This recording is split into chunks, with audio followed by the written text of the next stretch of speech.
Étude 2, étude.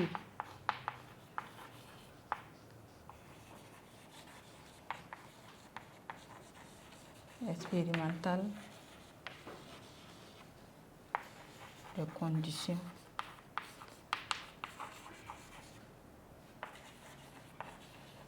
De la croissance.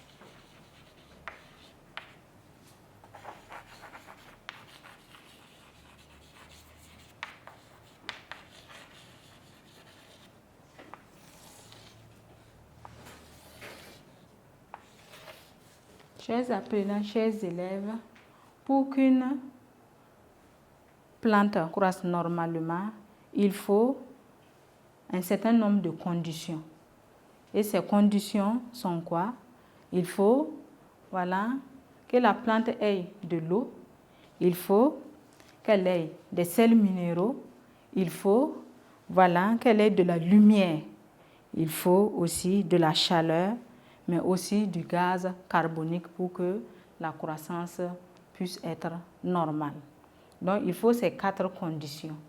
Donc, nous allons les expérimenter, expérience par expérience, dans chaque condition. Donc, premièrement, pour le besoin en eau, nous allons mettre des plantules dans 4 milieux différents. Le milieu 1, nous allons mettre des plantules que nous allons arroser régulièrement. Le deuxième milieu, nous allons mettre des plantes que nous arrosons irrégulièrement. Le troisième milieu, nous allons mettre des plantes que nous n'allons pas arroser. Et quatrième milieu, des plantes dont nous allons noyer dans l'eau. Et quelques jours plus tard, qu'est-ce que nous allons constater? On va constater que dans le milieu 1, les plantes vont croître normalement. Dans le milieu 2, la croissance sera ralentie. Parce que dans ce milieu, l'arrosage est irrégulier. Maintenant, dans le milieu 3 et dans le milieu 4, les plantes vont mourir.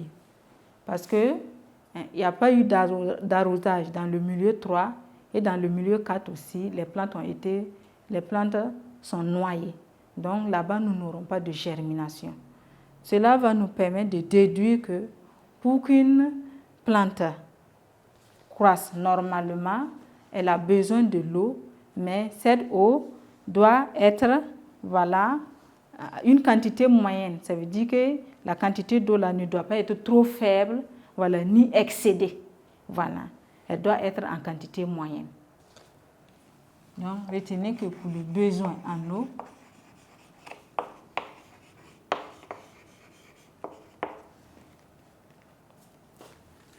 la plante a besoin d'eau pour assurer sa croissance.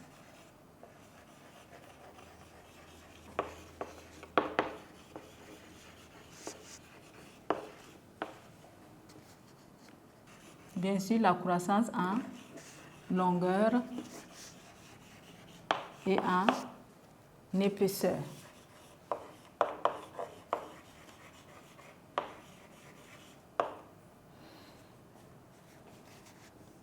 Mais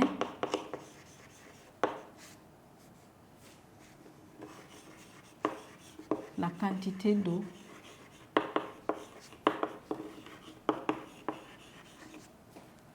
ne doit pas être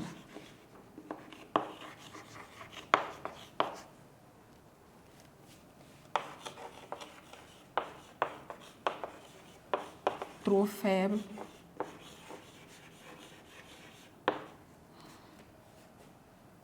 ou trop élevée.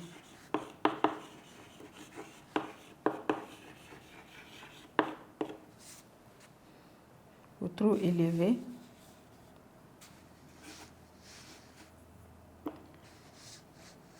Il faut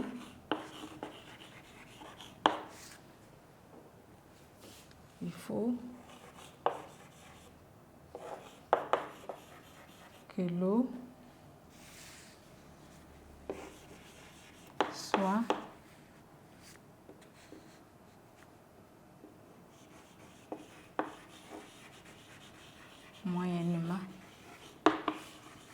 suffisant.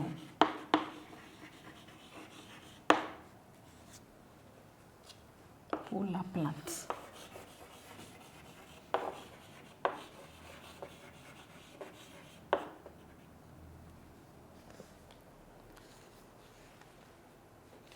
Pour la deuxième condition, sur le besoin en sels minéraux, nous allons aussi expérimenter en prenant 4 pots.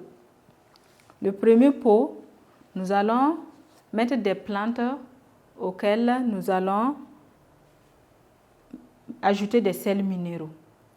Deuxième pot, des plantes auxquelles nous n'allons pas ajouter de sels minéraux. Nous arrosons, mais nous n'ajoutons pas de sels minéraux. Le troisième pot, nous allons mettre des plantes, mais ajouter de l'engrais. Et quatrième pot, nous allons mettre des plantes, voilà, arroser simplement avec de l'eau, sans engrais, sans sels minéraux. Et qu'est-ce que nous allons constater? Nous allons constater quelques jours plus tard que le pot dont nous avons mis des plantes avec des sels minéraux, nous allons constater un développement normal. Mais aussi, le troisième pot dont nous avons mis l'engrais, là-bas aussi, les plantes vont croître normalement. Par contre, dans le pot 2, où c'est l'eau tout simplement et l'autre sans sels minéraux, voilà, la germination, plutôt la croissance sera lente. Donc cela va nous permettre de dire que la plante a besoin de sels minéraux pour assurer sa croissance. Et l'engrais aussi, voilà, apporte des sels minéraux, voilà, pour les plantes.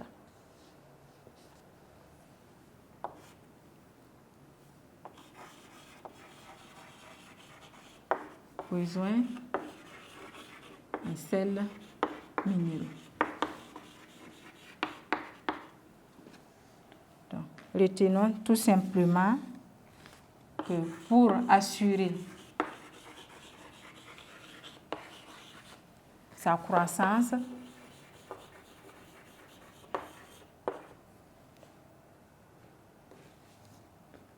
la plante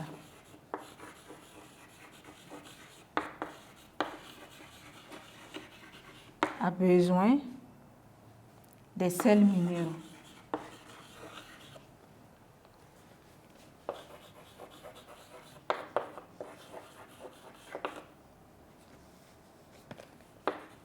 Et ces sels minéraux peuvent être apportés par l'engrais.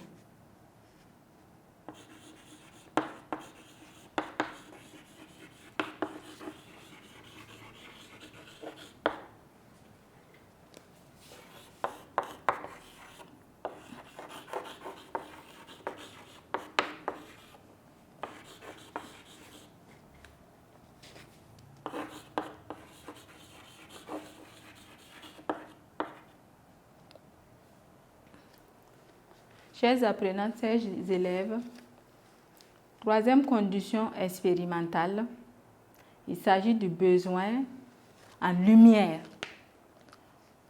Pour le besoin en lumière, nous allons aussi expérimenter. Nous allons prendre 2 pots. Le premier pot, on introduit des plantes auxquelles nous exposons au soleil. Le deuxième pot, des plantes auxquelles nous privons de la lumière solaire.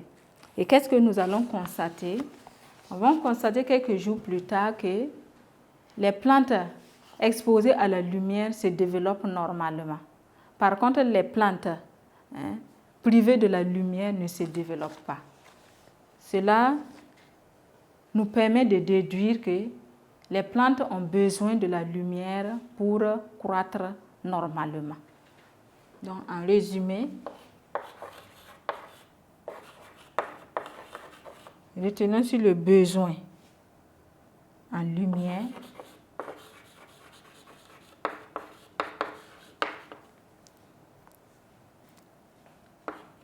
Et les plantes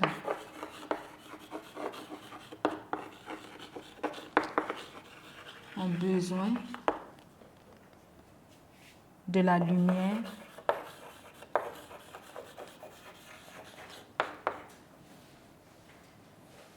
pour rester en vie et pour croître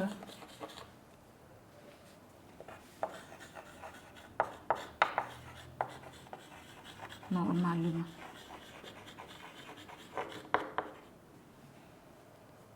Chers apprenants, chers élèves, le quatrième point constitue le besoin en chaleur et en gaz carbonique. À ce niveau, nous allons aussi prendre deux pots. Le premier pot des plantes auxquelles nous allons apporter de la chaleur et du gaz carbonique. Le deuxième pot, sans gaz carbonique ni chaleur. Et qu'est-ce que nous allons constater? On verra que le pot dans lequel les plantes sont à une température normale et avec du gaz carbonique se développent normalement.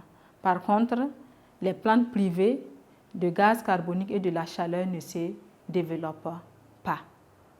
Donc on déduit que les plantes ont besoin de la chaleur et du gaz carbonique pour croître normalement. Donc, besoin en chaleur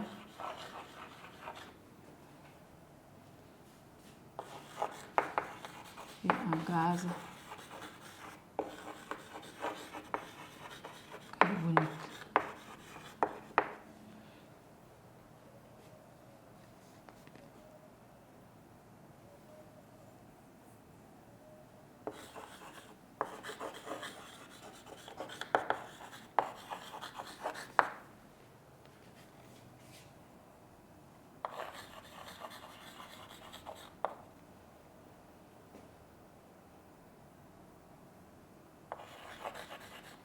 Donc, les plantes ont besoin du gaz carbonique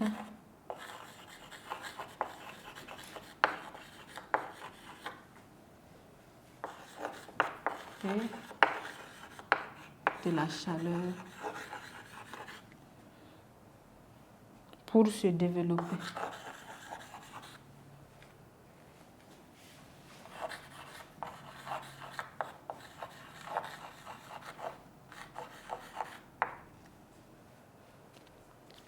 Chers apprenants, chers élèves, retenons de l'étude expérimentale des conditions de la croissance des plantes à fleurs que les plantes ont besoin nécessairement d'eau, des sels minéraux, de la lumière, de la chaleur, mais aussi du gaz carbonique pour assurer leur croissance.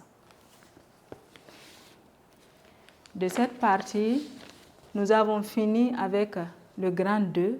Nous allons passer à un troisième grand point intitulé « Nutrition des plantes à fleurs ».